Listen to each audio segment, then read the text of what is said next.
Hello folks, Steph stuck in a truck here on a pretty nice looking Florida early afternoon. I'm heading over to the pool for just a little while. I do have to work tonight from 5 to 10:30.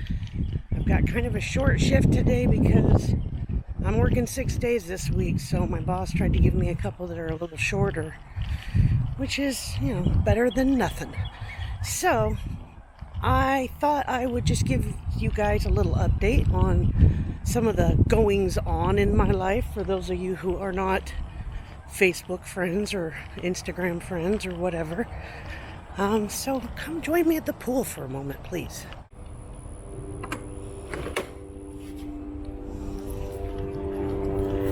So far it's just me and one other person, but she is in my spot, so she must die. Just kidding, I'll pick another spot.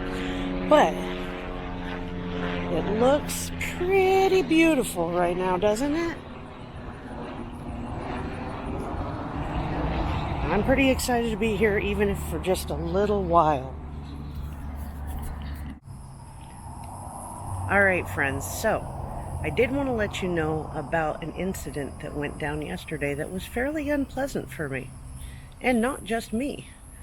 So I worked from 7:30 until 3 o'clock, and by the time I got home it was about 3:45 or something. And as soon as I opened the front door, I knew something was going on with my air conditioner unit. It was hot in there. It was about 90 degrees in Florida yesterday, humidity about 72%. And so it was pretty hot in general, but it was so hot in my RV. The dogs were panting. I hurried up and got them on their leashes and took them outside because it was kind of breezy out, and luckily my neighbor's RV kind of creates a little bit of shade between my RV and their RV, so I could put the puppies out there, brought their water dish out so they had something to drink, and tried to tackle the problems. Not good, you guys. So of course, immediately I contacted Rick, Nomadic Hippie, since he's kind of my other half of my brain. And I said, I don't think my AC's working right. It's blowing, but it's not blowing very much. And the knob, when you turn it from high cool to low cool or high fan to low fan, wasn't changing the speed of the air at all. It was just a low blowing fan. And I think it was cooling a little bit, but it was definitely not doing enough to take it down from 130 degrees or whatever it was in there.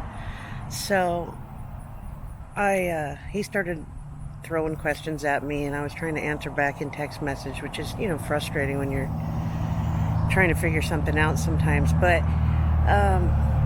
he was on the road, so, he can only do so much. So, I proceeded to climb up on top of my roof for the first time. Very frightening. Hot up there also. Very hot because of the metal, but also hot because of the heat. And so I was a little freaked out, I got to admit it. But I got up there, I unscrewed the cover to the AC unit to look at the fins to see if they were super dirty, and they really didn't look that dirty. And even if they were, I don't think my hose is long enough to get up there in order to spray it out anyway. So in the meantime, I came back down, still talking to Hippie, and we're talking about whether or not I should watch videos about cleaning out an AC unit and this and that. So while we were doing that, I proceeded to go inside, take the inside cover off, and take a look inside. And honestly, there's not much to see in there. You can see a wheel that's spinning that's got filters on it, I believe, but you can't really see it. You can't really get to it. I don't have the side filters on my unit that should be there because someone took them off, I guess. I don't know. But so there wasn't, and it wasn't super grimy up there. So I was like, I don't know what's going on. In the meantime, me and Hippie proceed to talk about, window units, which none of my windows roll down, so I can't really put a window unit in. I just have little side vent doors, windows and stuff, and none of them are really appropriate for that. And started talking about other possibilities and what to look for online and so on and so forth.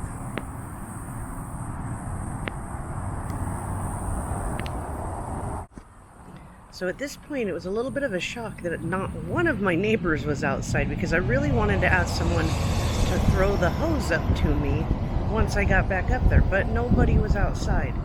So after further discussion, we figured that it probably wasn't clogged. It probably wasn't that, because it didn't look so bad. But we thought maybe it was possible that because it's been so humid and so hot in Florida for the last few days, I ran my AC overnight a couple of nights, and maybe it froze it all up and needed a reset. So during all this time, it was probably a good 45 minutes to an hour of me wandering around outside, Googling things, making a phone call, looking at AC units, talking to Rick, all those things, and sweating profusely. And so I climbed back up on top of my roof. I reattached the hood to the AC unit. I then saw both sets of my neighbors come home while I was up there, so that was kind of funny. But came back down, plugged it back in, hooked up my water again, all that stuff, and turned it on, and it fired up, and it had a lot of condensation come out of it. So I do think it was frozen up from being run too long consecutively. So last night, as soon as it started to cool down, a couple of times I turned it down to fan, and then I had to turn it back up again because it was super hot still. But finally, before bed, I turned it down to fan. I turned all my fans on. I opened as many windows as will open in my RV.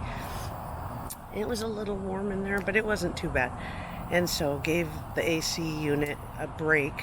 And this morning, I was able to turn the AC back on, and it seems to be functioning really fine.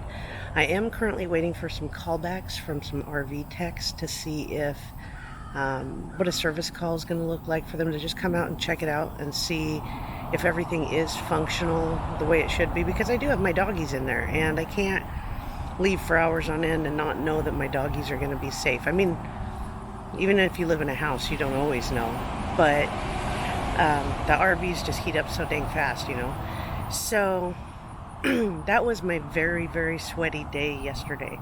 I did get a very nice invite from my next door neighbor RVers to a campfire at their place, and that was really nice. I met a couple other people there, of course, very nice people, as are most RVers, and just hung out for a little bit. I was kind of beat, and I still needed to make dinner, and wanted to spend more time with the puppies and make sure the AC unit was working good. So I just spent a few minutes over there chatting, talking about different, problems I was having, RV things, traveling, campgrounds, loud noises, things like that. So, but it was very nice. It was my first RV campground campfire, so there's that. So in any case, my new neighbors are the nicest RVers I've parked next to so far. Everyone's always nice, but they're the most friendly and outgoing that I've parked next to so far. So that's really cool. And he's actually helped me with a couple of things with my RV in the past now already. So they're very great examples of what RV community should be like. But in any case, I am trying to get a few hours in at the pool before I have to go to work again. Tomorrow I'll probably get a few more hours, but I just wanted to let you guys know what was going on in my crazy RV life. So I hope you're having a wonderful day. I hope you're staying cool. Right now I'm kind of sweating, but it's not as hot out here as it probably will be later on, so that's nice. But I hope you're staying cool. I appreciate you as my friends and my viewers, and if you want to see more content about my crazy RV life, or about hanging out at the pool, or anything I'm doing, feel free to subscribe, comment, and like or dislike videos, whatever you want to do. But I do appreciate you all. Thank you for being my friends, and have a wonderful afternoon. Oh, and Mary, I finally remembered to wear my necklace today with my my butterfly swimsuit. It's perfect. Thanks, guys. Have a wonderful day.